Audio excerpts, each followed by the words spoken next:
Hi, Freedom Warriors, and welcome to another episode of Essential Talks, where you stay for the conversation and you leave empowered. I'm your host, Jamie Russo, and the lovely Jessica. Now, we have Dr. Daniel Nagase. You all probably recognize him. He took his first stand and talking about the Nuremberg Code. We have him on today to help share some information on Dr. Mel Bruchet. He was supposed to be on. He's had a very long day, very tired. So Dr. Nagase has a lot of information about the topic. He's been fighting hand in hand, trying to get Dr. Mel out of the hospital. And we're going to start to cover the psychiatric hospital use to silence activists. So give us an update on that, Dr. Nagase, and we'll just kind of go from there and get everybody posted on this new information that's come out, because Dr. Mel has just gotten out of the hospital today, so very long day for him. Thank you very much for having me on. So the situation started on December the 8th of last year. Mel Bruchet, he's an 81-year-old grandfather. He was taken by force from his own house with 8 police officers, 4 squad cars, taken out of his own house, marched up the street where he lives in front of all his neighbors in handcuffs, and then taken by the RCMP to the hospital, the emergency department, for a psychiatric assessment. So I was actually on an interview with the Western Standard when this all went down. And when I finished my interview with the Western Standard, I asked, where did Mel go? And there was 2 other doctors who were in the house at the time, because Mel was having meetings with activists, people who want to raise awareness to the truths about this coronavirus epidemic and these injections. So I eventually received a phone call from the emergency department from Dr. Bruchet. And then he says, well, he wanted me to talk to the emergency doctor who was on. So I told her the whole story about how, both Dr. Bruchet and I and the other house guests that were organizing a weekly Sunday event, I explained to the emergency doctor, everyone's been sleep deprived. There was a situation that occurred from the night before where everyone was kept awake till 3:30 in the morning by a tenant at the hospital, not at the hospital, sorry, I have another guest here. A tenant in Mel Bruchet's own home. And so she didn't seem very interested at all in knowing the specifics of why, Dr. Bruchet might be sleep deprived. And she just kind of said, yeah. And I thought, okay, well, maybe she's a very busy emergency doctor. She just wants to get to the next patient. So then I was very surprised about an hour later to get a phone call from Dr. Bruchet calling me from the emergency department saying he's being held in the hospital involuntarily because he might have a diagnosis of frontal lobe dementia. Now, I'm an emergency doctor. So if I suspect a patient has dementia, well, my first question is, how bad is it? Are they able to find their way back home? If a patient is able to find their way back home without getting lost, they are not so demented that they need to stay in the emergency department. The next step I would do is say, call a friend, call a family member. Can they take care of you? It's okay to forget things every now and then. I forget things every now and then. It doesn't necessarily mean you need to be in a hospital.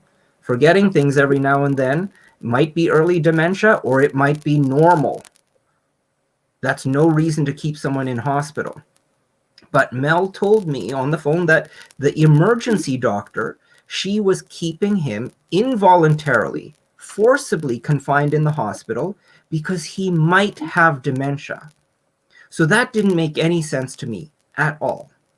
But what's worse was after that, after the emergency doctor certified and made Mel an involuntary patient, a psychiatrist came along and seconded that opinion. So basically confirmed that Mel should be held in the hospital involuntarily as a psychiatric patient because he might have dementia. He might be forgetting things more often than he should. And that's how it all started on December the 8th. Wow. I thought that you could only hold people like that involuntary if they're a danger to themselves or others, and it's clearly shown that they are, not just that you've forgotten things, that sounds completely un-Canadian and completely unconstitutional in that way. Um, so at this point, he's gotten out now. So how is he doing right now? He's still recovering from being forcibly medicated. So over the past 3 weeks, he was in the hospital for 25 days. He was forcibly medicated with antipsychotics. And the thing is, Mel Bruchet, Dr. Mel Bruchet, is an 81-year-old grandfather. It's been known for over 10 years that anyone over the age of 65, anyone getting into the sunset years of their life, they should never get antipsychotics because antipsychotic medications can cause strokes. And in fact, the older you are, the more likely it is that an antipsychotic medication will cause a stroke. Now, normally as an emergency doctor, I would only give antipsychotics if someone's hallucinating. They're seeing things that aren't there. They're hearing people that aren't there, right? Or if they are, extremely high and out of their mind on some kind of substance, and I need them to stop, tearing light fixtures off the walls or flipping over bed mattresses. Yes, I'm an emergency doctor. If someone needs to be brought down from whatever's plaguing their mind, whether it was a bad dose of methamphetamine or cocaine or whatever's going on in the streets, I will give them an antipsychotic. But not to an 81-year-old grandfather who's never had any criminal record, never had any history of violence. There is absolutely no justification to give an antipsychotic. There's no hallucinations, there's no violence, there's no threat to harm themselves or harm another person. It's just absolutely unconscionable from an emergency doctor's standpoint to take that type of a risk with an elderly patient, to give them an antipsychotic that might cause them to have a stroke 3 days later.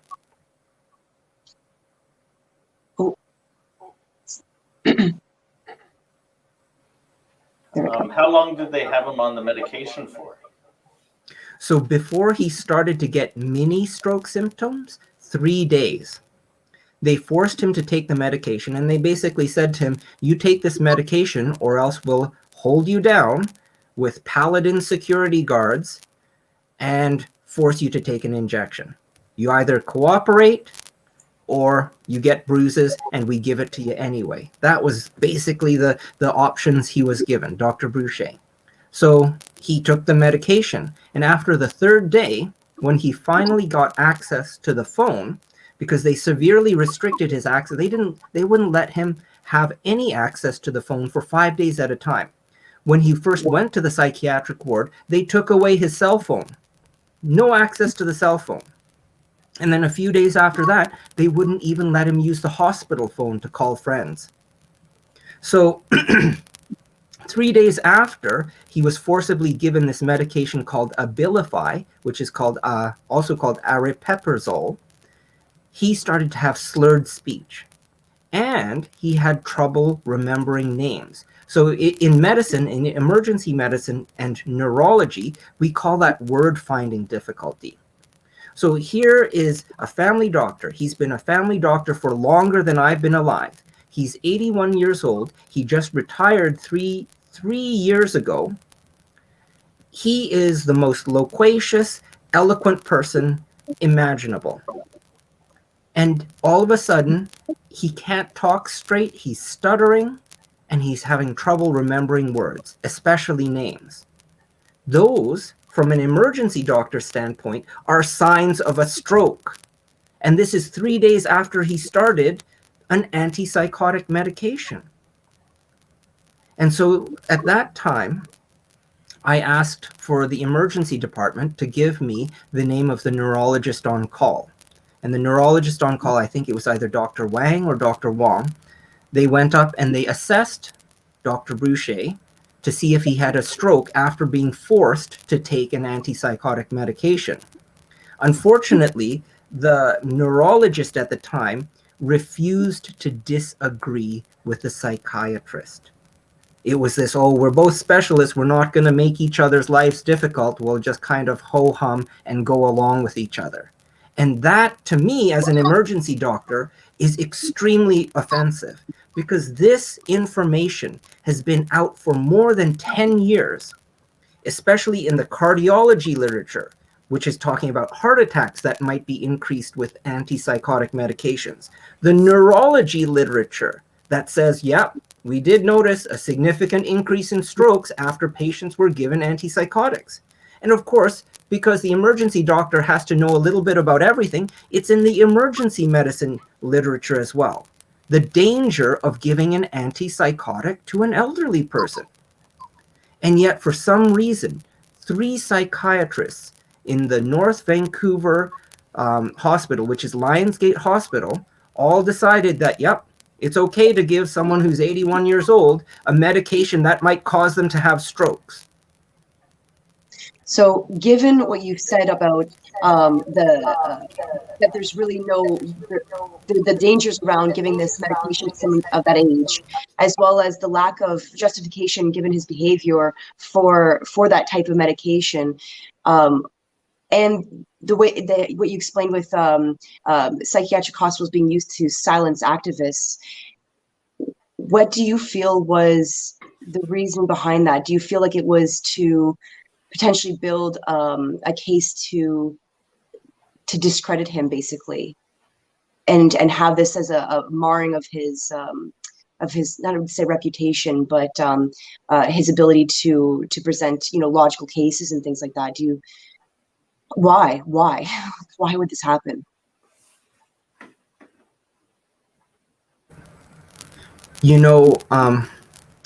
Mel Bruchet became very well known after he started speaking about the 13 stillbirths at Women and Children's Hospital in Vancouver.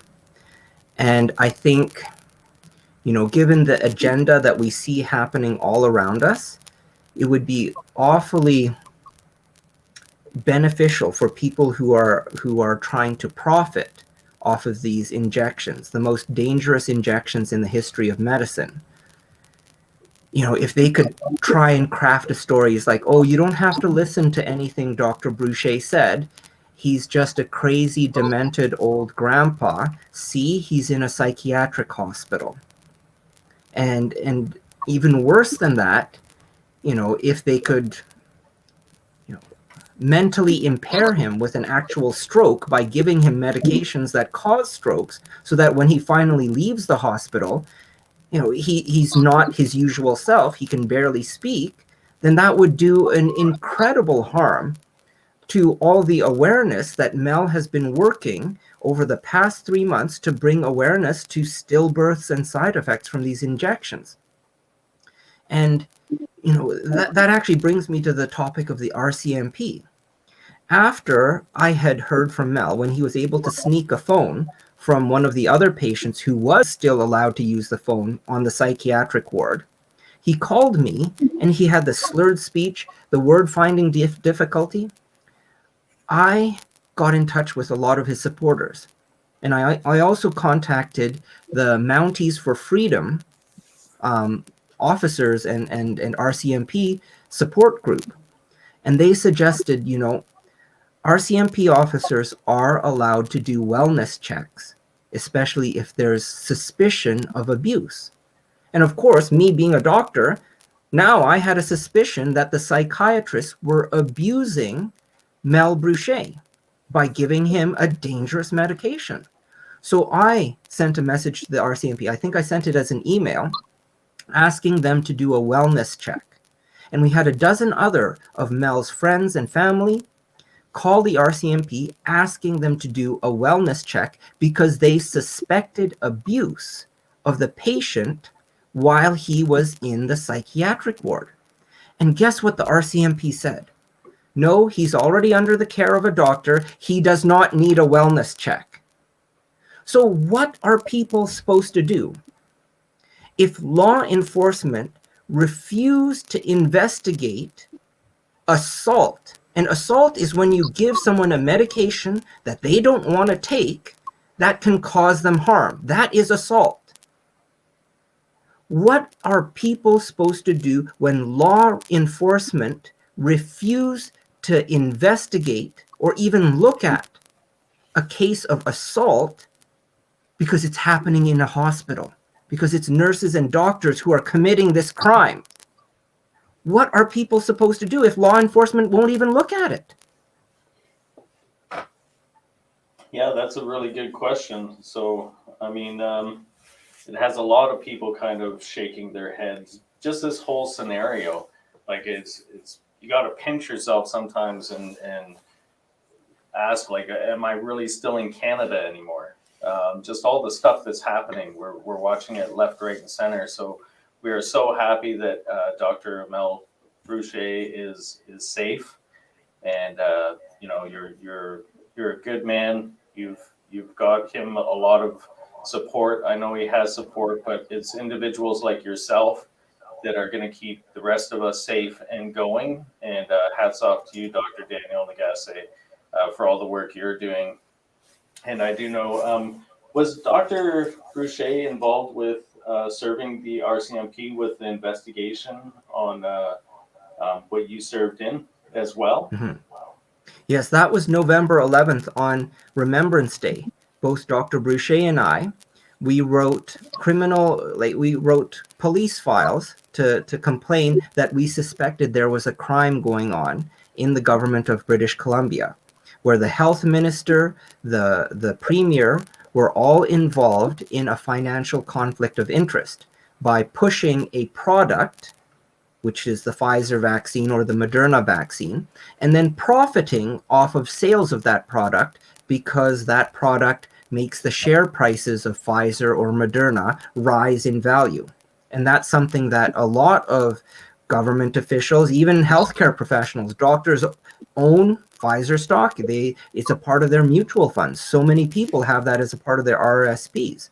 So how is it possible that a health minister, the one here in BC is named Bonnie Henry, how is it possible that every time she forces people in British Columbia to take a vaccine, her retirement value goes up? How is that even allowable? And then, so we filed complaints, Dr. Bruchet and I, we filed complaints against the College of Physicians and Surgeons of BC, the health minister, the premier, and we filed pages and pages of police reports that we suspected this crime was occurring. So that was November 11th. About a month later, I sent some extra documents to the officer who was assigned to the case, and there's only one officer who was assigned to this case. I sent him a copy of that Pfizer post-marketing survey report that was leaked out, that showed all the side effects in the first 3 months that their new product was out on the market, right? And it detailed all the adverse events direct from Pfizer's own file. I haven't heard from this officer who was assigned to this conflict of interest case, right? I've sent him extra information, extra evidence, and nothing but silence. So one officer assigned to the biggest corruption case in British Columbia, the biggest financial conflict of interest case in British Columbia history, potentially. And then all of a sudden, 8 officers sent to the home of an 81-year-old grandfather? Like, how does that make any sense? You have 8 officers to spare to drag an 81-year-old grandfather to the hospital for a mental health assessment, but you only have 1 officer available for potentially the biggest corruption case in British Columbia history. Wow, that's crazy. So, I mean, with everything the two of you are doing out there, you know, it's hard not to look at this as almost like a silencing operation We've seen this before. It's nothing new. It's new to our country, but many other countries have done the same thing. One of the easiest ways to discredit somebody is get them into the psych ward. It stops a lot of following. It kind of takes the wind out of their sails, discredits them in probably one of the most easiest manners. It's almost like being in a conversation with somebody, and as soon as they call you a conspiracy theorist, the whole room stops listening to you. And this is the exact same thing. This is crazy. So again, we're so happy that he's safe and you have him safe. We're looking forward to letting him speak his story today or tonight, but we understand just being out of the hospital, doing several interviews, and that would be very tiring, especially after the medications that he's been on and the severity of the medications that could have done some very serious damage. So we're just glad he's out and safe. So yeah. Well, thank you very much for the attention you're bringing to this, because this is something, there's mental health acts in every province. And unfortunately, those mental health acts are written with such vague wording that, anyone can find any excuse to have someone committed to the hospital. And once they're in hospital, there's almost no accountability. Right? I mean, the Mental Health Act in BC says, well, if you disagree with the psychiatrist's diagnosis, well, you can go to a review panel filled with the psychiatrist's colleagues and supporters. There's no objectivity, there's no justice, there's no fairness in the system.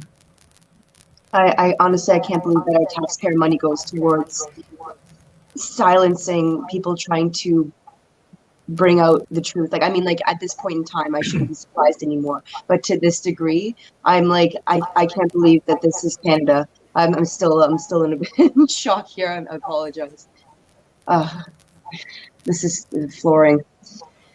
Now, I would like to do kind of a shout out to any of the doctors all across Canada that are witnessing or watching this episode.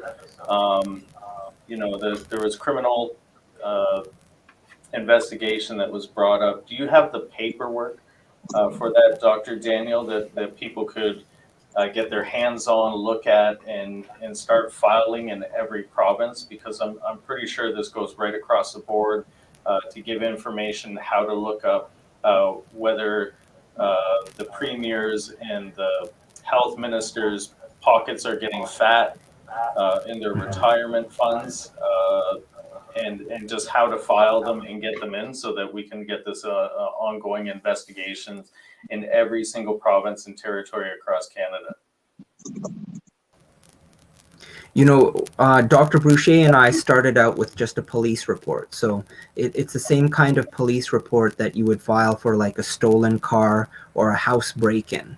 And we just cited the specific act in British Columbia law called the Members Conflict of Interest Act, where being a member of some kind of organization, and while you are a member, you abuse the powers of that membership to profit.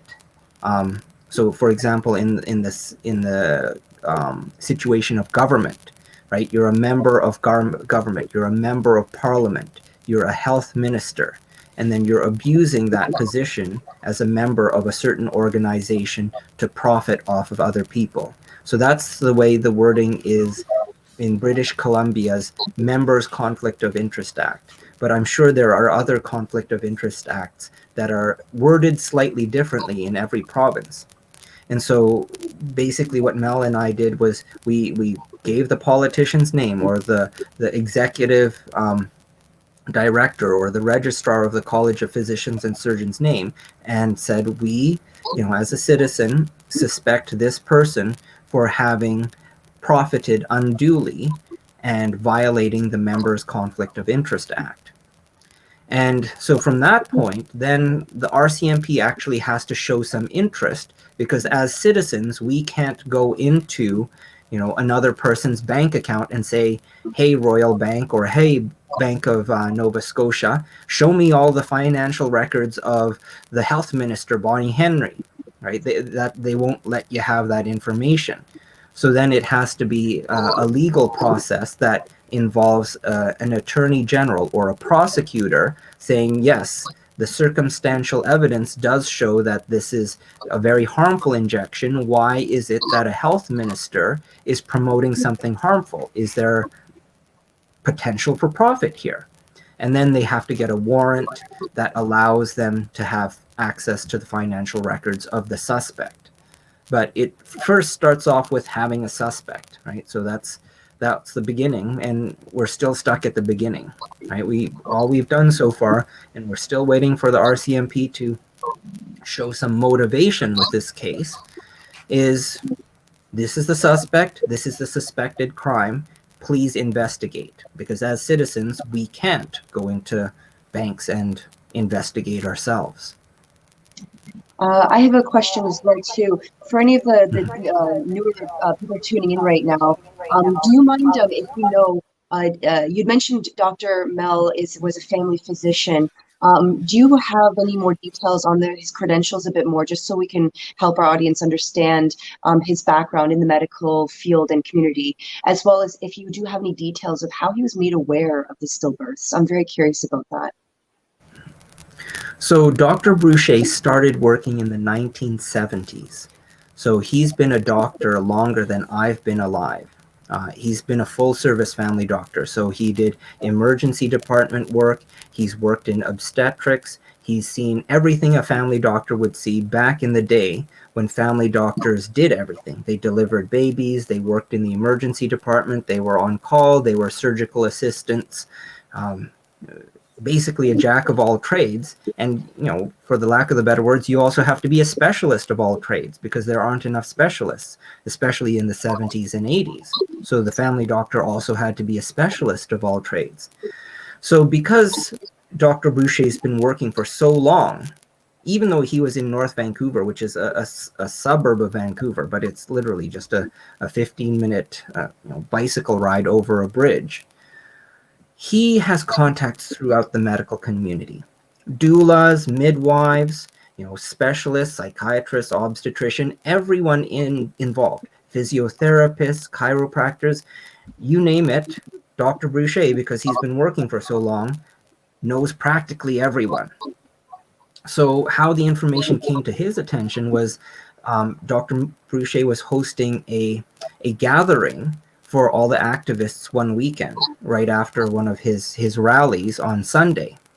And 3 doulas from Women and Children's Hospital came to visit the gathering after the vaccine side effect rally.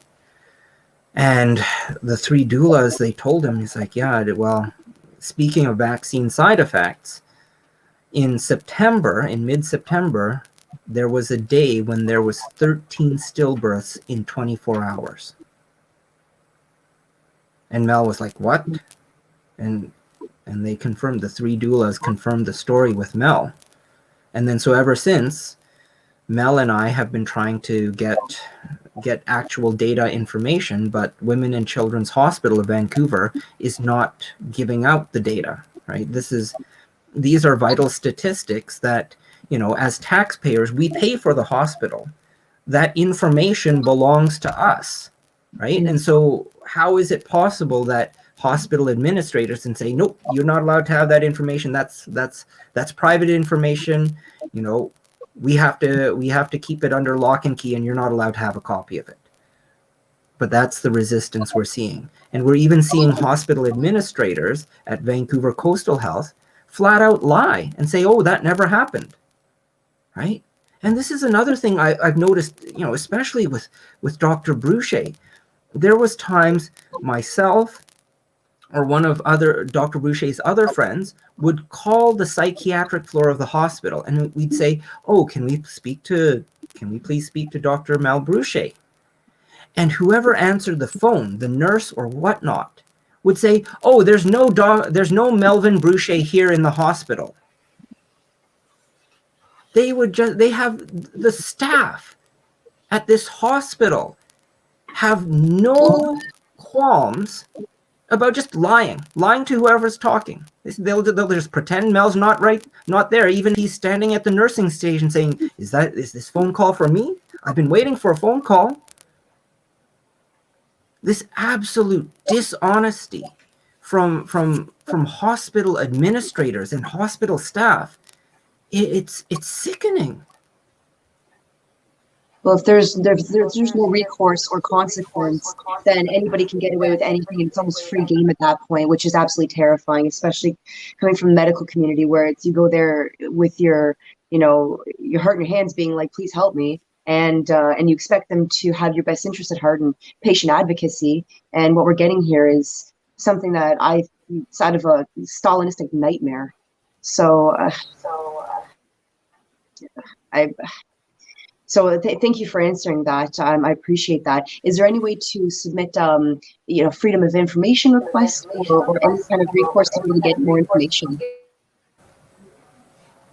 I think we do need, unfortunately, go through the whole entire process.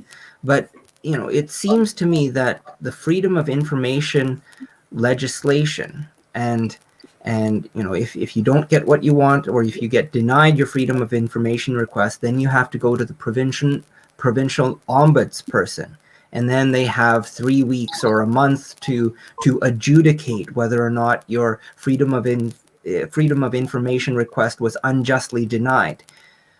It seems like the legislation was designed to prevent access, and the name Freedom of Information Act is actually the exact opposite. It's the Hiding of Information Act. But again, I mean, how else are you going to get it? You might get the information 6 months later when it's too late to do anything about it. Yeah, that is true. But I think in situations like this, they keep us running in red tape. And this is where we all got to kind of get involved and keep them running in red tape. They're bogging us down. We need to bog them down as well in order to get the justice coming forward and the fair treatments, and make sure everything is running right. So any listeners, when you start to see any injustices, don't just sit off on the sidelines. It doesn't matter what it is. Get involved. If you get turned away from a place because you're not wearing a mask, phone the head office, phone the manager. Don't just leave it at the door. Follow up with it, because if we just leave it at the door, we're leaving the door open for situations like this to happen over and over and over again. So when they do happen, we have to raise hell, in a sense, to let them know they can't do this. It's not right. So. And I encourage everybody to do that. We can do everything peacefully. We can do everything respectfully, honorably. And I think this is the way that we start to cut right through this. Just keep them bogged down, keep them on their feet, and let them know that they're accountable. And that's how we show it. The more we have in numbers, especially phoning the hospital, if we get more people phoning the hospital in a situation like this, showing up at the hospital, doing peaceful protests, going to city halls and doing the protests, saying you need to release this person, or this man or woman, get them out of there, but just be relentless. Don't stop until we get what we need done, right? And we have to stick together on this. And I always tell people, take names. If an administrator or someone is putting roadblocks, trying to prevent you from getting information, always take down names, because I think the day of reckoning is coming, and we need names of all those people who took part in criminal activity. Yep, definitely. I suggest to record everything, every phone call that I wind up receiving or making, any interactions that are live. You don't have to film the person or their face. You can just have the recording. You can be respectful. on all of your encounters, especially if it's with police or authority. You can say, look, I'm leaving your face out of it, but this is for my protection. And then they'll be fine with you. But we need to have this evidence. This way we can hold those accountable later on for not fulfilling their duties and oaths.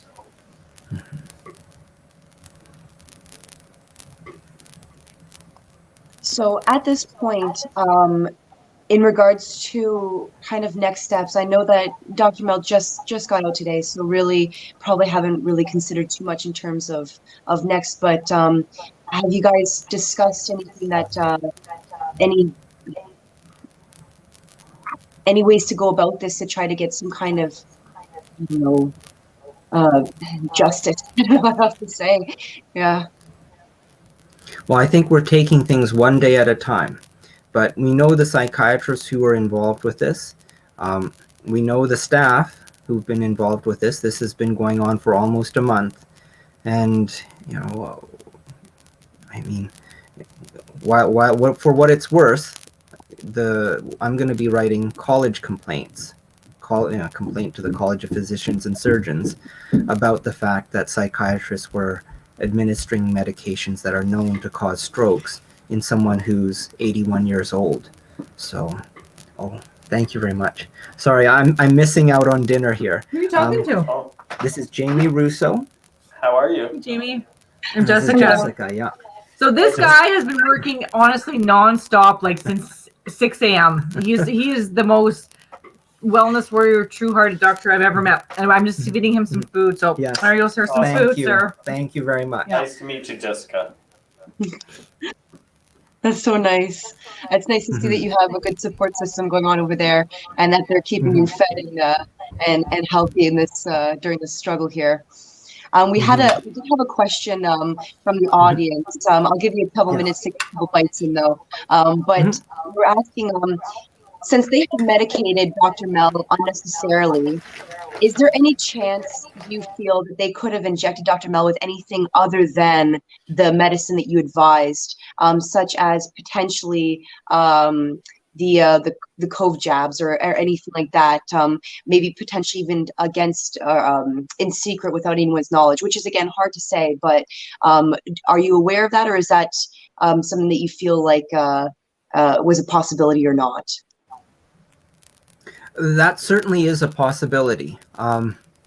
It's hard to tell. Once staff feel comfortable just lying to your face and telling them there's no Mel Bruchet on the floor when obviously he's still being kept involuntarily on the floor, you know, once that level of dishonesty is rampant within a hospital, who knows? Right? I think that's certainly a possibility. They might have injected Mel without his permission, or while he was unconscious, they might have injected him with the vaccine. I mean, all we can do is cross our fingers and hope that did not happen. Wow. Like I said, I appreciate you having worked so hard so long today, taking the time to come on and informing us about this. We do look forward to speaking to Dr. Daniel or Dr. Mel at a point once he's recovered. But you filling in this information so far, I mean, our viewers are probably just as stunned as I am right now that this this could be a possibility in a place that we thought was you know, a safe and fair country. Not that it has been over the past 2 years, but, you know, this is not the Canada that we thought we knew. That's for damn sure.